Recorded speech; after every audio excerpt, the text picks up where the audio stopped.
So hi guys, నేను fair value gap గురించి మీకు క్లారిటీగా డిస్కస్ చేస్తాను.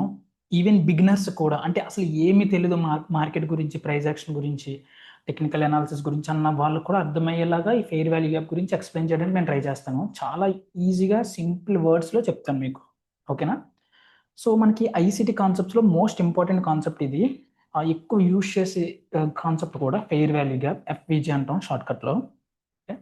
So what is the fair value gap? A fair value gap is an imbalance in price delivery, a zone where the market moves so aggressively that it skipped fair two-sided trading. ఈ fair two-sided trading is the key thing ఇక్కడ. Okay, so ఇక్కడ మీరు చూడొచ్చు సింపుల్గా.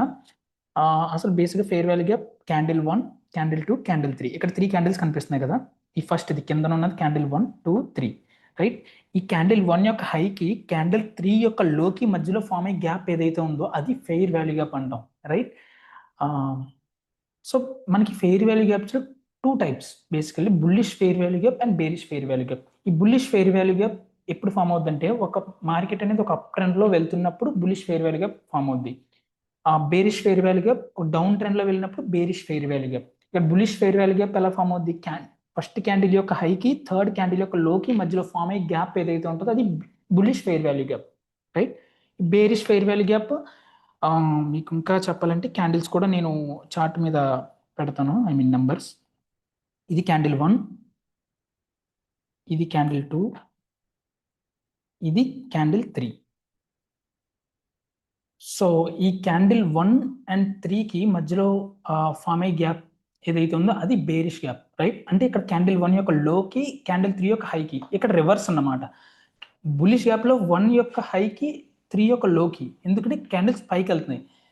ఈ bearish గ్యాప్లో 1 యొక్క లోకి ఐ మీన్ థర్డ్ క్యాండిల్ యొక్క హైకి, ఎందుకంటే క్యాండిల్స్ కిందకు వస్తున్నాయి ఇక్కడ. ఓకేనా? సో ఇది గైస్.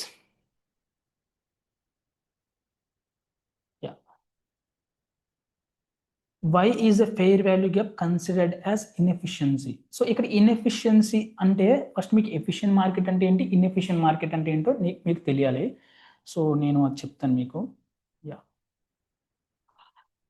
మీకు ఇక్కడ నేను 2 డయాగ్రామ్స్ అయితే డ్రా చేస్తాను క్లారిటీగా మీకు అర్థం అవ్వాలంటే.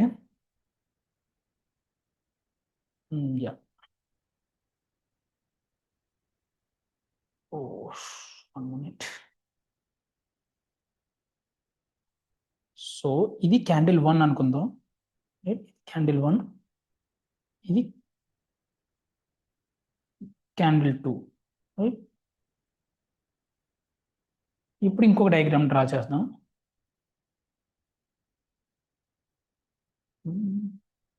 Yeah, candle 1, candle 2. సో ఈ 2 డయాగ్రామ్స్ చూసారు కదా. ఈ రెండిట్లో కూడా ఇప్పుడు థర్డ్ క్యాండిల్ కానీ మనకి ఇలా ఇలా ఇక్కడ ఓపెన్ అయ్యి ఇలా కిందకు వచ్చి లో ఫామ్ చేసి అగైన్ ఇలా పైకి వెళ్ళి ఇక్కడ క్లోజ్ అయింది అనుకోండి, హై ఫామ్ చేసిన తర్వాత క్యాండిల్ ఎలా ఉంటుంది మనకి? ఈ విధంగా ఉంటుంది, రైట్? ఈ విధంగా ఉంటుంది. ఎప్పుడైతే ఈ థర్డ్ క్యాండిల్ లో ఈ క్యాండిల్ లో హైకి టచ్ అవ్వలేదో అప్పుడు ఖచ్చితంగా గ్యాప్ ఫామ్ అవుతుంది కదా. సో ఇది ఫెయిర్ వాల్యూ గ్యాప్. అదే మనకి క్యాండిల్ ఇక్కడ ఓపెన్ అయిన క్యాండిల్ ఇలా స్ట్రైట్ అవే వచ్చి ఇలా హ్యూజ్గా రీట్రేస్ అయ్యి ఇక్కడ ఐ మీన్ ఈ లో కన్నా ఈ ప్రీవియస్ క్యాండిల్ హై కన్నా కిందకు వచ్చి అగైన్ పైకి వెళ్ళి హై ఫామ్ చేసి ఇలా క్లోజ్ అయింది అనుకోండి, క్యాండిల్ ఎలాగ ఉంటుంది మనకి? బేసిక్గా ఈ విధంగా ఉంటుంది, రైట్? ఇలా చూసారా? సో ఇక్కడ క్యాండిల్ యొక్క ఈ ఫస్ట్ క్యాండిల్ యొక్క హైకి థర్డ్ క్యాండిల్ యొక్క లోకి ఎటువంటి గ్యాప్ లేదు. ఇది ఎఫిషియెంట్ మార్కెట్. ఎఫిషియెంట్ మార్కెట్ అంటే ఇంకా మీకు క్లారిటీగా అర్థం కావాలంటే, ఫర్ ఎగ్జాంపుల్ ఇది 100 అనుకోండి price, right? Just minute. Yeah, ఇది 100 అనుకుందాం ప్రైస్. ఇది ఫర్ ఎగ్జాంపుల్ సమ్ 105 అనుకుందాం, రైట్? ఈ మధ్యలో 101, 102, 103 ఇలా ఉంటాయి ప్రైస్, రైట్? సో ఇది 100, ఇది 105, రైట్? సో ఎప్పుడైతే ఇలా ఉంటాయో ఇక్కడ ఇలా 100 దగ్గర బై చేసిన వాళ్ళు తర్వాత ఇంకా హ్యూజ్ బయింగ్ పెరిగే కొద్దీ కూడా ప్రైస్ పైకి వెళ్తుంది మనకి.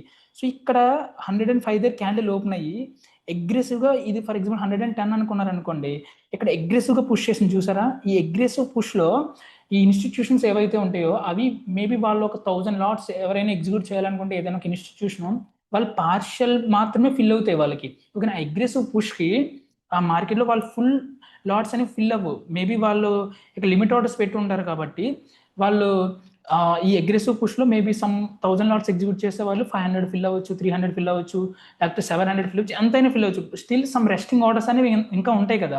సో వాళ్ళు ఆ మిగిలిన రెస్టింగ్ ఆర్డర్స్ మార్కెట్లో ఎగ్జిక్యూట్ చేయరు. ఎందుకంటే మార్కెట్లో ఎగ్జిక్యూట్ చేయడం వల్ల ఏమవుతుందంటే వాళ్ళకి worst possible average buying price వస్తుంది. సో అంత హైలో బై చేస్తే వాళ్ళు మార్కెట్ ఇంకా చాలా ఎక్కువ పెరిగితేనే కదా వాళ్ళకి ప్రాఫిట్స్ వచ్చేది. సో వాళ్ళంతా వర్స్ట్ పాసిబుల్ బై ప్రైస్ అనేది తీసుకోరు. సో వాళ్ళు ఏం చేస్తారు, ఎప్పుడైతే ఇలా ఇంకో క్యాండిల్ పైన క్లోజ్ అయిందో వాళ్ళు ఈ గ్యాప్, ఈ ఫెయిర్ వాల్యూ గ్యాప్ ఏదైతే ఉందో అక్కడ వరకు వచ్చే వరకు వెయిట్ చేస్తారు. రీట్రేస్ అయ్యేలా చేస్తారు, రైట్. సో అందుకే ఇది ఇన్ఎఫిషియంట్ ఏరియా అంటారు. ఇన్ఎఫిషియంట్ అంటే అక్కడ ఫెయిర్ టూ సైడెడ్ ట్రేడింగ్ అనేది జరగలేదు, రైట్. బయర్స్ అన్న వాళ్ళు చాలా అగ్రెసివ్గా వెళ్ళిపోయారు, అంటే సెల్లర్స్ అన్న వాళ్ళు హ్యాపీగా లేరు ఇక్కడ, రైట్. కానీ మీరు ఈ ఏరియా చూసారు అనుకోండి, ఇక్కడ ప్రైస్ ఈ పార్ట్ చూస్తే ప్రైస్ ఇక్కడ నుంచి ఇక్కడ వరకు వెళ్ళింది, మళ్ళీ అగైన్ ప్రైస్ కిందకు వచ్చింది. అంటే ఇక్కడ వరకు వెళ్ళిన ప్రైస్ మళ్ళీ అగైన్ కిందకు వచ్చి ఇక్కడ అగైన్ ఏదైనా సమ్ రెస్టింగ్ ఆర్డర్స్ ఏమైనా ఉంటే మళ్ళీ ఇవన్నీ ఫీల్ చేసి మళ్ళీ అప్పుడు పైకి వెళ్ళింది, రైట్. సో ఇది ఇన్ఎఫిషియంట్ ఏరియా. ఇప్పుడు ఇన్ఎఫిషియన్సీ అంటే అర్థమైంది కదా, అగ్రెసివ్గా పుష్ చేసినప్పుడు ఫెయిర్ టూ సైడెడ్ ట్రేడింగ్ అనేది జరగలే, అక్కడ సెల్లర్స్ ఆర్ నాట్ హ్యాపీ. అది మీరు ఇక్కడ చూసుకోండి, ఈ సినారియోలో ఇప్పుడు మీకు క్లారిటీ వచ్చేస్తుంది. ఈ ఎగ్జాంపుల్ మీరు చూసిన తర్వాత ఇక్కడ క్లోజ్ అయింది, ప్రైస్ అగ్రెసివ్గా పుష్ చేసింది, కానీ నెక్స్ట్ క్యాండిల్ ఏం చేసింది, థర్డ్ క్యాండిల్ ఇక్కడ జస్ట్ ఇక్కడ వరకే వచ్చి ఇక్కడ వరకే కాదు ఎఫిషియంట్, ఈ హోల్ ఈ ప్రీవియస్ క్యాండిల్ హై వరకు వచ్చి కంప్లీట్ ఫిల్ చేసి అప్పుడు పైకి వెళ్ళింది, రైట్. సో ఇక్కడ కంప్లీట్ ఎఫిషియన్సీ ఉంది మార్కెట్లో, చూసారా. Both sellers and buyers are both are happy, there is no gap. So అందుకే ఫెయిర్ వాల్యూ గ్యాప్ మనం ఏమంటాం అంటే ఇన్ఎఫిషియంట్ ఏరియా, ఇన్ఎఫిషియంట్ మార్కెట్ అంటాం. ఇప్పుడు అర్థమైంది మీకు why fair value gaps are considered as inefficiency అంటే, right. And yeah, let's go back guys.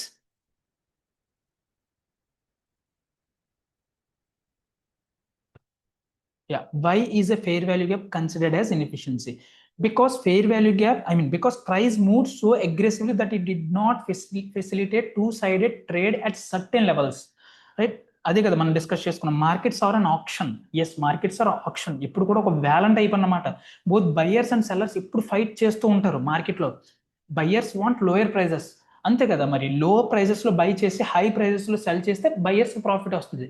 Sellers profit రావాలంటే హై ప్రైజెస్ లో సెల్ చేసి లో ప్రైజెస్ లో బై చేయాలి, రైట్. ఫెయిర్ వాల్యూ ఏంటి, where both sides transact efficiently, అంటే ఎటువంటి ఇన్ఎఫిషియన్సీ క్రియేట్ చేయకుండా, అంటే ప్రైస్ అగ్రెసివ్గా ఒక ఏరియాలో మూవ్ అయిపోకుండా, లైక్ ఎటువంటి ఫెయిర్ వాల్యూ గ్యాప్స్ క్రియేట్ అవ్వకుండా ఉంటే అది మనకి ఏంటంటే efficient market, right. When that process is skipped we call it inefficient price delivery. Yes, మనం డిస్కస్ చేసుకున్నది inefficient price delivery. And why does price return to FVG? నేను చెప్పాను, market seeks efficiency, markets always seeks efficiency. అందుకే gaps always gets filled అని మార్కెట్లో quotation ఉంటుంది. మనకి మార్కెట్స్లో ఎప్పుడైనా సరే గ్యాప్స్ ఫామ్ అయితే అదొక ఇన్ఎఫిషియంట్ ఏరియా. ఎప్పుడు కూడా ప్రైస్ మ్యాక్సిమం, అంటే అది ఎప్పుడు వస్తుంది అనేది ఎవరికి తెలియదు, కానీ మ్యాక్సిమం ప్రైస్ ఆ ఎఫిషియంట్ ఆ గ్యాప్కి వచ్చే ఛాన్సెస్ చాలా ఎక్కువ ఉంటాయి, very very high, 80 to 90% chances ఉంటాయి, రైట్. సో ఇన్స్టిట్యూషన్స్ ఏం చేస్తాయి, మనకి ఇక్కడ enter partial positions during displacement. ఈ డిస్ప్లేస్మెంట్ అంటే మళ్ళీ ఇదేదో పెద్ద వర్డ్ కాదండి, సింపుల్గా మార్కెట్ అగ్రెసివ్గా మూవ్ అయింది అన్నాను కదా ఆ సెకండ్ క్యాండిల్లో, అదే డిస్ప్లేస్మెంట్. అంటే మార్కెట్ అగ్రెసివ్గా డిస్ప్లేస్ అయిందన్నమాట, right. Use retracement into FVG to add positions. Institutions ఏం చేస్తాయి, ఆ ఎఫ్విజీ ప్రైస్ ఎప్పుడైతే రీట్రేస్ అవుద్దో దే యాడ్ పొజిషన్స్. అంటే చెప్పాను కదా నేను, పార్షియల్గా ఫిల్ అయిన పొజిషన్స్ కాస్త దే యాడ్, అంటే 1000 లాట్స్ టోటల్ ఎగ్జిక్యూట్ చేయాలనుకుంటే 500 ఫిల్ అయ్యి అనుకోండి, మిగిలిన 500 అక్కడ యాడ్ చేసుకుంటే, ఎందుకంటే లోయర్ ప్రైజెస్ అంటే బెటర్ ప్రైస్ వస్తుంది కదా, ఇంకా మిగిలిన 500 యాడ్ చేయడానికి ఇంకా బై చేయడానికి, అప్పుడు టోటల్ పొజిషన్ 1000 అవుద్ది. ఎంత అంటే వెరీ హైలో కాకుండా ఒక డీసెంట్ లెవెల్స్ వాళ్ళు ఎగ్జిక్యూట్ చేసుకుంటారు. దే మిటిగేట్ రిస్క్, అంతే కదా. ఎక్కువ హైలో కానీ బై చేశారనుకోండి రిస్క్ ఎక్కువ అయిపోద్ది, ఎందుకంటే వర్స్ట్ బయింగ్ ప్రైస్ వచ్చింది కాబట్టి వాళ్ళకి, అంటే అక్కడ నుంచి ప్రైస్ కానీ ఎక్కువ కొంచెం రీట్రేస్ అయినా హ్యూజ్ లాసెస్ చూస్తాయి. అందుకే వాళ్ళు they wait for retracement, right. Rebalance orders, ఆ రీబ్యాలెన్స్ అన్న ఈ యాడ్ పొజిషన్ మిటిగేట్ రిస్క్ అన్న almost same meaning, right. So ఇది గైస్ ఫెయిర్ వాల్యూ గ్యాప్ అంటే కంప్లీట్ గా మీకు. సో ఎగ్జాంపుల్స్ చూద్దాం ఇప్పుడు మనం మార్కెట్లో, డైరెక్ట్ లైవ్ చార్ట్లో ఎగ్జాంపుల్ చూపిస్తాను మీకు. సో ఇది ఎన్క్యూ చార్ట్. మనం ప్రెడామినెంట్లీ మోస్ట్లీ ఎన్క్యూ ట్రేడ్ చేస్తాం, అంటే నాస్డాక్ ఫ్యూచర్స్ ట్రేడ్ చేస్తాం అన్నమాట యూఎస్ మార్కెట్లో. మీరు ఇక్కడ చూస్తే చార్ట్ చూస్తే మీరు ఇక్కడ చూసారా, ఇక్కడ డైరెక్ట్ ఇది 1 minute, ఇక్కడే మన డైరెక్ట్ ఒక ఫెయిర్ వాల్యూ గ్యాప్ కనిపిస్తుంది, ఇది ఒక ఫెయిర్ వాల్యూ గ్యాప్. ఇదే ఫెయిర్ వాల్యూ గ్యాప్ చెప్పండి, bullish fair value gap. Right. And ఇంకా ఇది బేరిష్ ఫెయిర్ వాల్యూ గ్యాప్ చూసారా, ఫస్ట్ క్యాండిల్ యొక్క లోకి థర్డ్ క్యాండిల్ యొక్క హైకి, ఐ మీన్ ఇక్కడ వరకు ఈ గ్యాప్ చూసారా. అలా చాలా గ్యాప్స్, ఇదిగోండి ఇదొక ఫెయిర్ వాల్యూ గ్యాప్, ఇదొక ఫెయిర్ వాల్యూ గ్యాప్. ఇలా ఈ గ్యాప్స్ అనేవి ఎక్కువ ఫామ్ అవుతూనే ఉంటాయి మార్కెట్లో. ఇదొక ఫెయిర్ వాల్యూ గ్యాప్ చూసారా. ఇది bullish again, right. And right, ఇది కొంచెం చూసారా, ఇక్కడ చూసారా మార్కెట్ అనేది చాలా ఎఫిషియెంట్ గా మూవ్ అయింది, ఒక గ్యాప్ కూడా ఫామ్ అవ్వలేదు.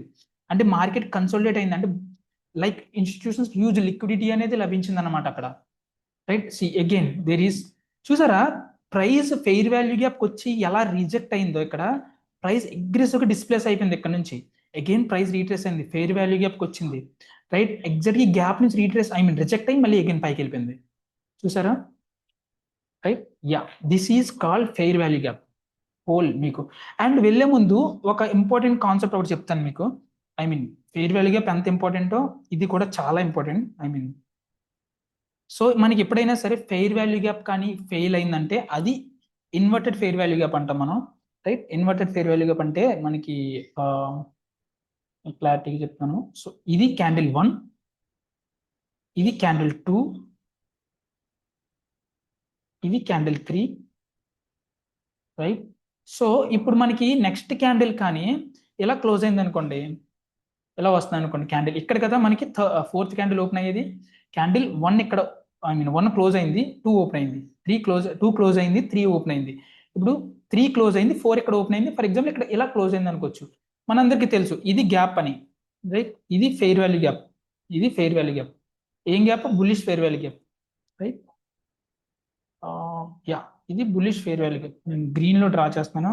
ఇప్పుడు నెక్స్ట్ క్యాండిల్ మనకి ఇలా క్లోజ్ అయింది అనుకోండి, నెక్స్ట్ ఫిఫ్త్ క్యాండిల్ ఎక్కడ ఓపెన్ అవుతుంది, ఇలా సారీ బేరిష్ కదా మనకి, బేరిష్. యా, నెక్స్ట్ క్యాండిల్ కానీ ఇలా క్లోజ్ అయింది అనుకోండి, ఇక్కడ ఈ ఫెయిర్ వాల్యూ గ్యాప్ రెస్పెక్ట్ చేయాలి కదా బ్రో, మరి ఎందుకు రెస్పెక్ట్ చేయలేదు అని మీరు అనుకోవచ్చు. ఎస్, మనకి మార్కెట్లో ఏది 100% కాదు, ఫెయిర్ వాల్యూ గ్యాప్ కానీ ఫెయిల్ అయిందంటే అది inverted fair value gap, inverse fair value I mean inverse fair value gap, IFVG అంటాం మనం, రైట్.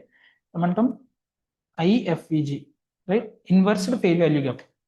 సో ఇది చాలా చాలా చాలా ఈవెన్ ఎఫ్విజి కన్నా మోస్ట్ పవర్ఫుల్, అంటే మనం యూజ్ చేసే కాన్సెప్ట్ ఇది ఐఎఫ్విజి, చాలా చాలా ఎక్కువ యూజ్ చేస్తాం దీన్ని, రైట్. ఎప్పుడైతే ఫెయిర్ వాల్యూ గ్యాప్ ఇన్వర్స్ అవుతుందో దాని అర్థం ఏంటి? సెల్లర్స్ యొక్క కంట్రోల్ పెరుగుతుంది, అంటే బయ్యర్స్ అనే ఈ బుల్లిష్ ఫెయిర్ వాల్యూ గ్యాప్ అనేది హోల్డ్ అవ్వలేదు. అంటే మార్కెట్ స్ట్రాంగ్ బులిష్ ఉన్నప్పుడు ఏమవ్వాలి? ఈ బుల్లిష్ గ్యాప్ దగ్గర రిజెక్ట్ అయ్యి పైకి వెళ్ళాలి, కానీ ఏమైంది? మార్కెట్ ప్రైస్ అనేది హోల్ ఐ మీన్ ఈ క్యాండిల్ డైరెక్ట్ గా ఈ బుల్లిష్ గ్యాప్ ని రెస్పెక్ట్ చేయకుండా ఈ గ్యాప్ కింద క్లోజ్ అయింది, రైట్. ఈ లైన్ చూసారా, ఈ బాక్స్ కింద ఎప్పుడైతే క్లోజ్ అయిందో అప్పుడు మనకి ఈ ఎఫ్విజి అనేది ఫెయిల్ అయింది. సో ఇది ఐఎఫ్విజి, సేమ్ ఇది బుల్లిష్ ఐఎఫ్విజి, అంటే బుల్లిష్ గ్యాప్ ఫెయిల్ అయింది, బేరిష్ గ్యాప్ కి కంప్లీట్ ఆపోజిట్ అనమాట. ఇంకా నేను డ్రా చేయని అవసరం లేదు, మీకు అర్థమైపోయి ఉంటుంది ఇప్పటికే, రైట్. సో ఇది గైస్ ఫెయిర్ వాల్యూ గ్యాప్